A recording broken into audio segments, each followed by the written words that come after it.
is Isaac, and I'm here with a video talking about Star Wars Episode 7, The Force Awakens. And if you see this here, this will be coming soon. It has to.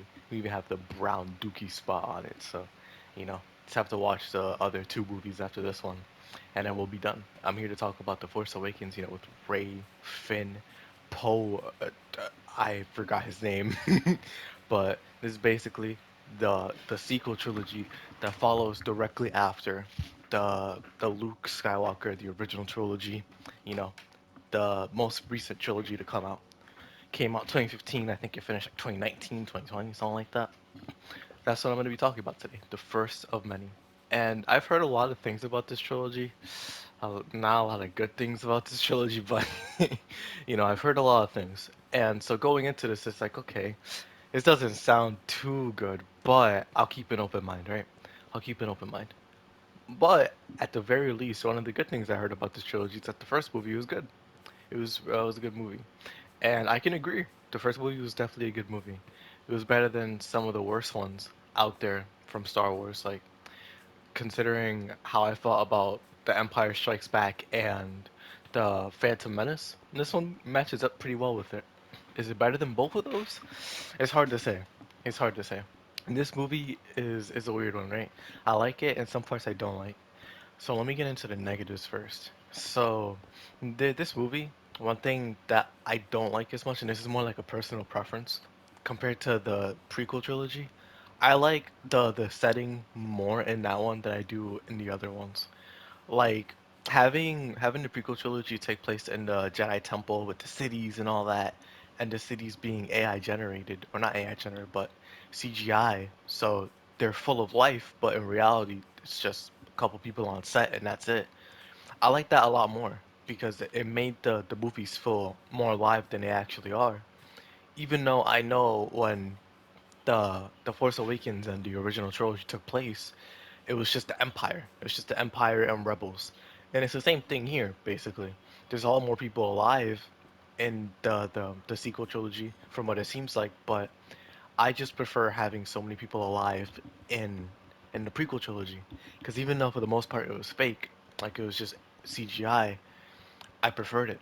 It added more to the world of Star Wars than the other trilogies did, where you have in the third movie with the clones, or not the third movie, the second movie with the clones, and just having a whole planet, a whole civilization make clones, and having that there is like that added so much into my view of Star Wars. Like the imagination that I have when it comes to Star Wars is like it's just roaming free. Like what's going on here?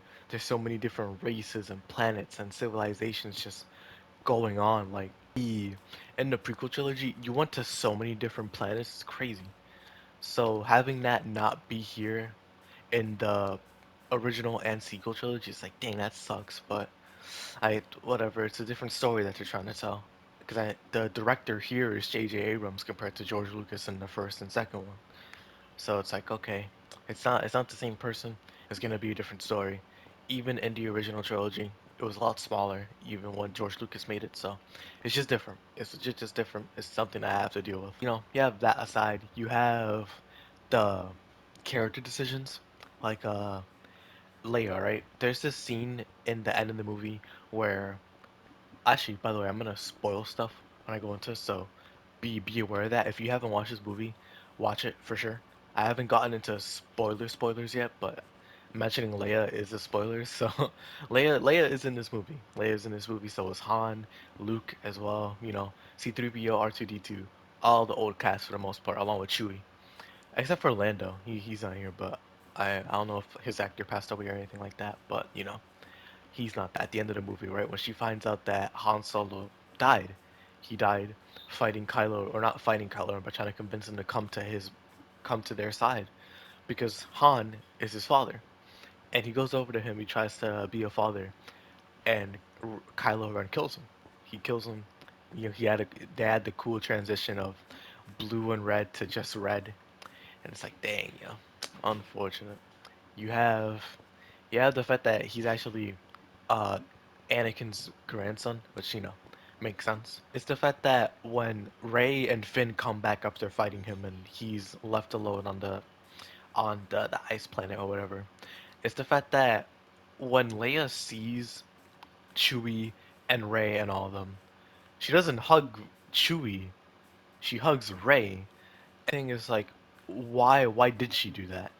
And obviously, like she went through a lot, so giving her a hug, like okay, maybe I can see that. But it's the fact that you're comparing that to Chewbacca, the same person that she fought the Empire with, along with Han Solo. So like that's literally the closest person to Han Solo besides Leia, his wife. So it's like you would think that Chewbacca would go over to her as well and maybe give condolences, and then she would give him a hug and then go to Rey. But there was nothing. There was just nothing from both of them. If anything, Chewbacca was celebrating, and he just like got over the fact that his friend is dead, or at least like at that in that scene. It doesn't seem like it after that scene where Rey and him are in the ship, but it's the fact that he just strolls past Leia like nothing happened. It's like, okay, that's really, really weird and out of character for those characters because they were together for 3 movies fighting a whole war. And this is Chewbacca's second war, or at least one that we know of, because my man was in the Clone Wars. So why'd they do that? Why'd they do that at all? It's super weird. And I thought when I was watching the movie, like, okay, I know I'm gonna get to that scene, or at least like maybe this movie, maybe next movie or something like that, but why is this such a big deal? And after watching all 6 of those movies and then getting to the 7th one, it's like, okay, I see why it's a big deal. It's really out of character. I'm not like bent out of shape out of it or bent out of shape for it. Like I'm not seething with rage, but it's just like it's really questionable. And I can see why some people had issue with it because it's like that goes against the characters that we do from the original trilogy and even before that. Like were Yoda a person that Chewie barely knew from what it seems like in the prequel trilogy. He was caring for him like they were close friends. Maybe they are close friends. Maybe Yoda knew him for a long time since Chewie lives for or his race. Wookiees. There you go. Wookiees live for a long time, and so does Yoda. So maybe they knew each other, but I don't know. Like it just seemed out of character. But anyways, that's another rant. The another rant that I'm also going to go into is Luke, right? Luke in this movie, he's barely in it. It's like in Dune when Zendaya is foreshadowed the entire movie or spoken about, but she shows up at the end of it, and that's it. So it's obviously building for other stuff, right? You have Luke in this movie, and he his actions in this movie, at least the way that they talk about him, is like, okay, this is a little weird. I don't expect Luke to, of all people, to do these kind of things. Like, training the Padawan, or not Padawan, but the young Jedi to make more Jedi and all that, and fight against the First Order, so on and so forth. Having him train him, and then Kylo Ren defecting. Having him defect, and then Luke just going into seclusion afterwards is like, why? Why did he do that instead of just continuing to fight for the rebels? Like, wasn't that the whole point of why he was fighting in the first place? After a certain point, like, I might be misconstruing that, right? I don't know. I don't know what he was fighting for, except just like, against the Empire. He found out Darth Vader was his father. Then after that, who knows what happened? But once another rebel or once another empire came in its place, like, wouldn't you think that he would come back or something like that and not renounce being a Jedi? Because that's what I was thinking. Like, why would he just renounce it when he worked so hard to become one and then just like toss it away like nothing? I don't know. And then abandon his sister of all things too, abandon his brother-in-law, so on and so forth. Like, well, why would he do that? That's not something that I would imagine the Luke that I knew from the trilogy doing. But I guess since this is a completely different person, maybe it's like maybe he just grew into somebody else, and this is what life took him. Like this is where his path took him. I don't know, but every time I see something about this trilogy and it involves Mark Hamill, it always seems like it's not the best. It always seems like he's contending against the trilogy to the point where there's compilations of him actually disagreeing with the story decisions in the trilogy. because he acted Luke for how long was it? Like 6 years, 7 years around there in the original trilogy. So it's like he knows the character the best besides George Lucas himself. He acted him, so he has to know something, right? So maybe that was one of the reasons why he was so angry with it. I don't know. I haven't watched the full three movies yet, but I know that Mark Hamill wasn't happy with this Star Wars sequel trilogy. Negatives. There's still one more negative. The Luke thing is one that I have right now. Is like, okay, well, why is that happening as well? But another negative I have is the lightsabers, right? The lightsabers in this movie are nowhere near as good as the prequel trilogy, and that's a given, right? That's a given. Not because like I want it to be a given, but because I know that the original trilogy or the excuse me the prequel trilogy's fights were good because of CGI and because of just the choreography. The choreography in those fights were amazing. They were so good. Standouts again like Darth Maul versus Qui-Gon Jinn and Obi-Wan. Yeah, Count Dooku versus Yoda, Count Dooku versus Obi-Wan and Anakin in and Attack of the Clones.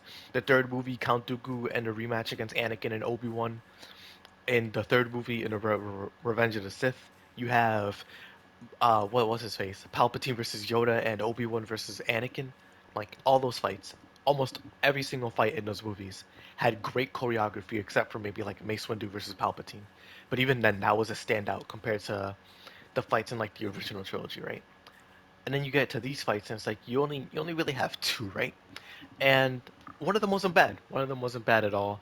You have Finn versus a Stormtrooper, and he has like the electricity like tonfa is that what it's called? I don't remember, but it's like a pole basically that he grabs. And Finn, him being an ex-stormtrooper, all he really knows how to use a blaster. There you go, a blaster, an E11 blaster. And knowing that he isn't a Jedi whatsoever, of course he wouldn't know how to use a lightsaber. So him having inexperience and just using it like a sword, like anybody else would, of course he would lose. Like I understand that completely. There, he's inexperienced. But then you have Rey versus Kylo Ren, right? Where Rey is also inexperienced. All she has on her side is the fact that she has some, like, she's adept in some sense with the Force.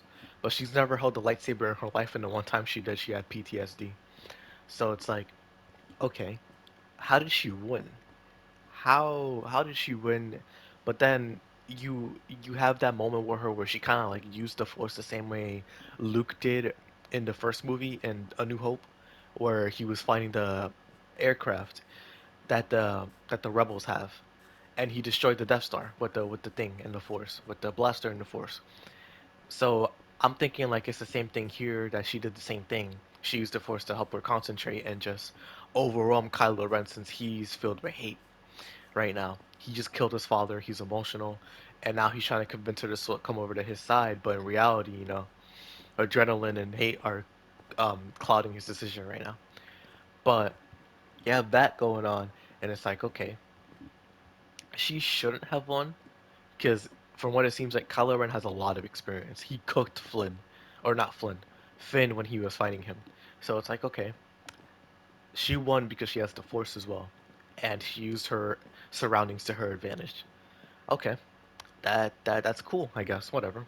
But the choreography in these fights aren't as good as the or prequel trilogy. The prequel trilogy has the best fights in all of them, and I can say that bar none. They look so good, so good. They're so cool.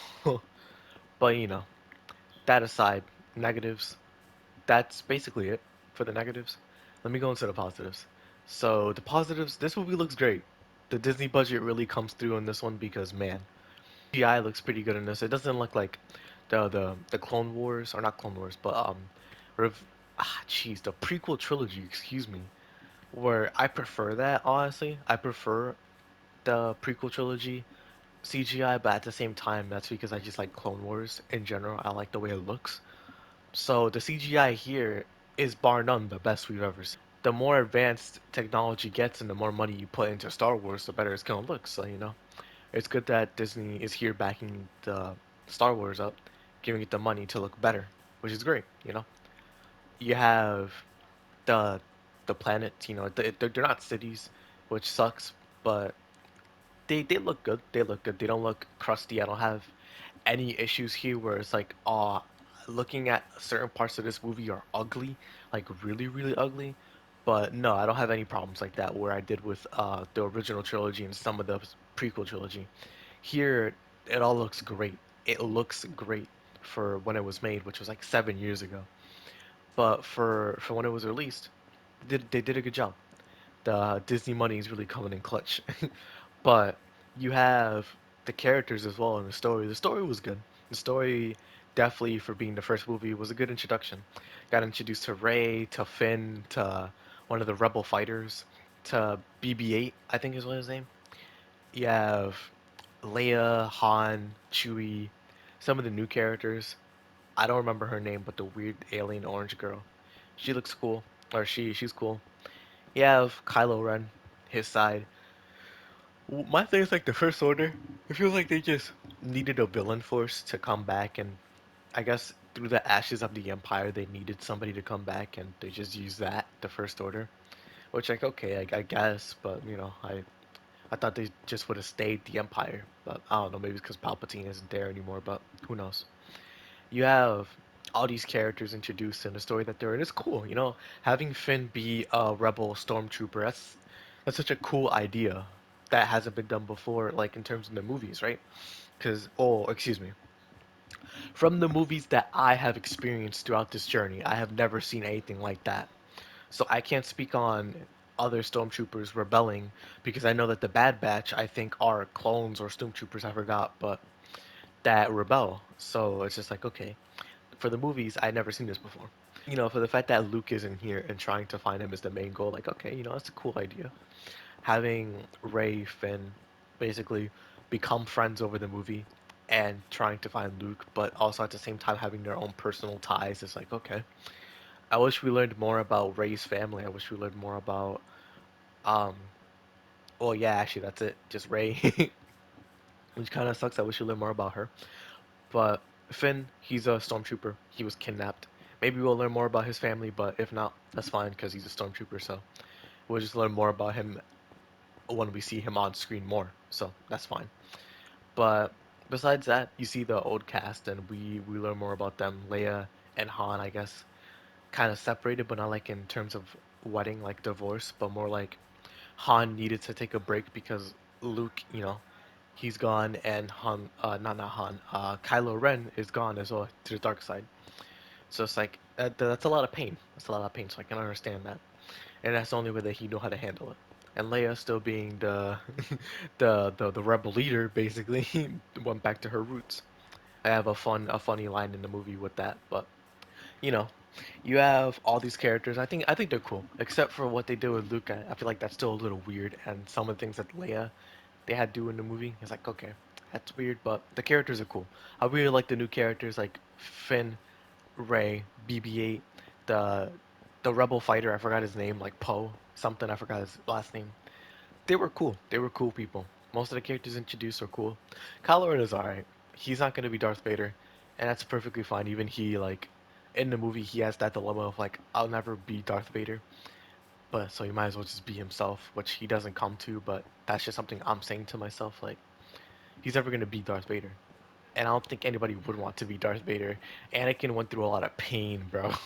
So much pain, but he doesn't know that. He doesn't know that at all. I don't think a lot of people would. But Kylo Ren, he's alright for being one of the bad guys. He's cool, but not great. And then, you know, overall, this movie is just like after watching it, the story from beginning to end was good, not great, but for being the intro to this series, this prequel or not prequel, this sequel trilogy, it's cool. It's cool. I'd give it a seven, honestly. Like I'd give it a seven at its best, a six at its worst, and that would put it, I think, above The Empire Strikes Back and The Phantom Menace, or equal to The Phantom Menace. Because here's the thing, right? The Empire Strikes Back is a good movie in terms of the fact that it has legendary moments, like meeting some characters and Luke, I am your father type thing. And it's like, yeah, that's cool. It has a lot of memory and legacy for people, but at the same time, I gotta be honest with myself. I enjoyed this movie more than I did The Empire Strikes Back, which is crazy, right? Like, I know I would be actually crucified if I said that in front of a Star Wars fan. Because people value and cherish that movie and they do not like the sequel trilogy, but this is just how I feel. Like, I didn't like The Empire Strikes Back much. Like, much at all, actually. Except for the ending of the movie, which is cool, but I didn't like it much. And then The Phantom Menace I actually enjoyed. I enjoyed some parts of it, but it wasn't the best out of the prequel trilogy by like at all. So it's like this movie, I enjoyed it, but I'm worried about the movies coming forward because I still have that pretense of like people don't like these movies. I want to like them, but at the same time, from what I saw from this movie, like hopefully they don't take the story in like a weird direction. But it seems like it. Definitely seems like it. I want to have my own opinion on this, but at the same time, it's hard for me not to be influenced a little bit by what I hear because it's like, shoot, is it really that bad, or is it just Star Wars people being haters? Like, I don't know. I generally don't know. But I'm gonna give this movie a 7. The music was good. It was fine. Nothing like out of the ordinary. The visuals again beautiful. The best they ever looked. But for me personally, I still prefer the prequel trilogy. And overall, this movie didn't wow me, but it was a good one. It was a good watch, but not a great watch. It just didn't get me out of my seat like the Attack of the Clones and Revenge of the Sith did. So again, it's a 6 to a 7 around there. Like at its base 6.5, but I'll be generous and give it a 7. So that's gonna be it for me for now though. The Force Awakens, Star Wars Episode 7. That's putting it in the history books. And now I'm gonna move on to the I don't remember what this movie's called, but when I make the video on it, you guys will know. Thank you all for watching. Hope you all enjoyed, and I'll see you all on episode 8. I hope you all have a good rest of your day, and I'll check y'all out. Peace.